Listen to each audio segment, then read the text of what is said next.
a statement win for Ohio State football tonight here in Ohio Stadium, the first ever college football playoff game here at the Shoe, and what a show it was for the Ohio State fans as the Buckeyes earned a 42-17 win in the first round of a college football playoff.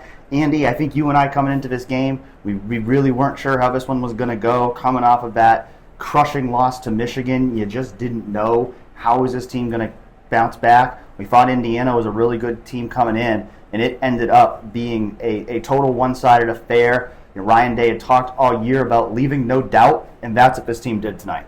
Yeah, I certainly didn't expect this coming in. I think we both had low-scoring games. I had 20-17 in this one, and this was an ass-kicking. Ohio State offense, defense, even special teams was working fine today. No major snafus, I guess you could say there.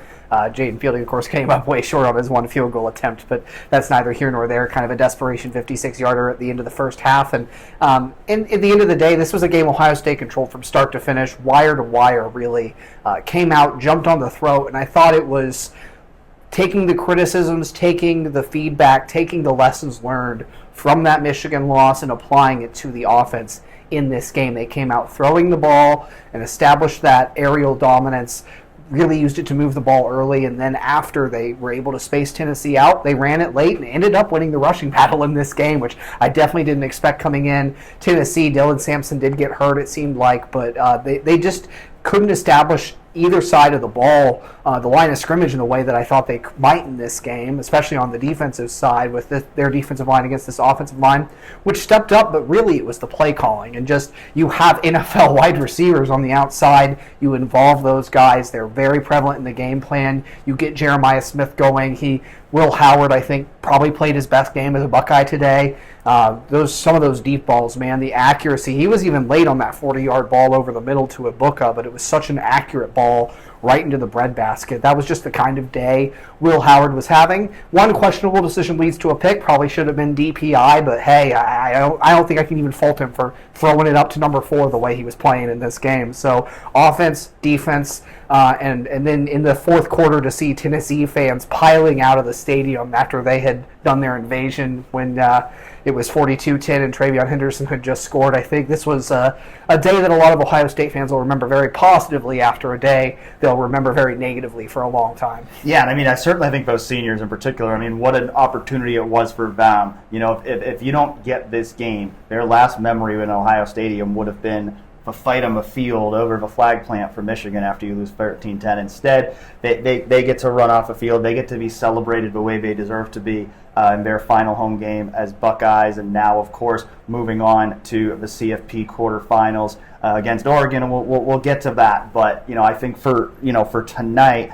Ohio State just really deserves a lot of praise for this performance, because really, this is the kind of performance we were waiting for, expecting to see from this team all year. Not to say that they didn't have other impressive games. I mean, certainly the Indiana game and the penultimate game in regular season, very impressive, dominant performance. We saw them dominate some of the teams they were supposed to dominate. But I think this, without a doubt, was the most impressive performance of the season for this team. Like you said, both sides of the ball dominant. I mean, we've talked about it, that offensive line. You could only have so much expectations for them, but I think for where they're at with Josh Simmons, Seth McLaughlin down, I think they played fantastic tonight. Like you said, Will Howard was fantastic. Jeremiah Smith was fantastic. They got Emeka Ibuka going in the receiving game again.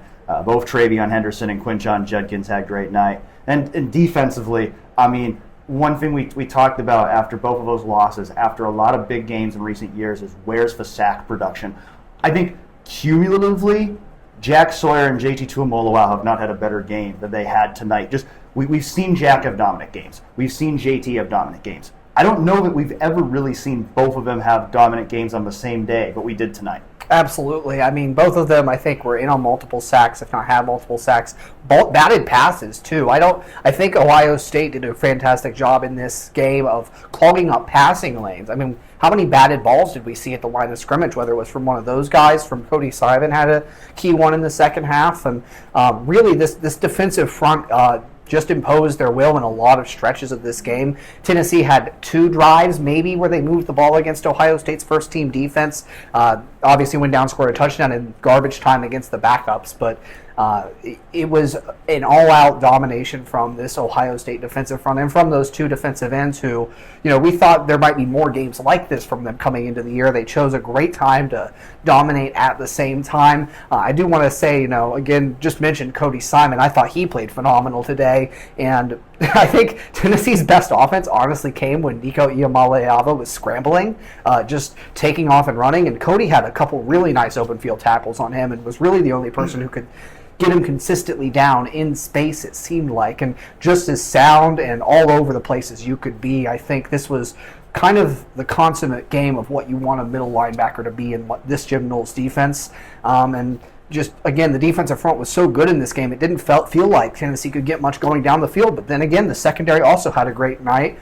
Davis and Igbinosun is robbed of an interception on one of the worst roughing the passer calls I've ever seen. It's just, I think it was pretty bad. But besides that, he was sound in coverage. We saw Lorenzo Styles Jr. make a nice play in coverage on a Tennessee play. So that holistically, this defense really impressive again in this game, but particularly those two defensive ends, Jack Sawyer and JT Tuimoloau. I just think all around, this is the game Ohio State needed. I mean, we were talking about it before the game. You had 30, 40,000 Tennessee fans in this stadium. They thought they were going to come in and take over the shoe. And, we were talking about, like, if Ohio State went out there and they lost that game tonight, it was going to be some tough narratives for Ohio State. If they went out there, if an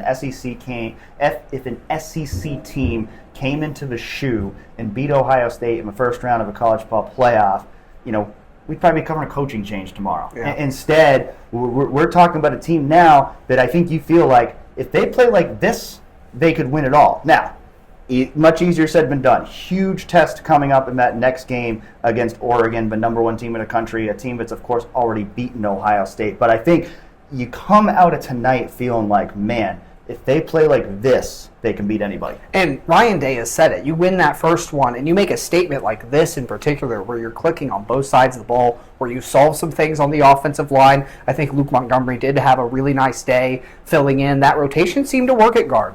To the extent that it could, given the injuries there. But it is that momentum. Momentum is a real thing in college football and in sports. And this is a team now that you get playing with confidence in a tournament like this, in a playoff like this. Who knows how far you can go. And this team has always had the roster to win it all. I think we've said that throughout the season. But they finally showed the game plan, the execution, and the mentality they needed to be that national title caliber team today. And we'll see what it looks like in the Rose Bowl against Oregon. If I'm Oregon, I'm watching that game and going, really, College Football Playoff Committee? We're the number one seed, and you rewarded us with having to play this team in our first game? I think it's going to be a lot of fun. We're going to have tons more coverage on 11warriors.com, not only of this game that we watched tonight, but, of course, that Rose Bowl coming up. We'll be heading out to Pasadena. I know we're both looking forward to another trip out there to L.A., so lots more to come on 11warriors.com and here on 11 Warriors YouTube channel. Thanks for joining us for another episode of After Carmen, and we'll catch you next time.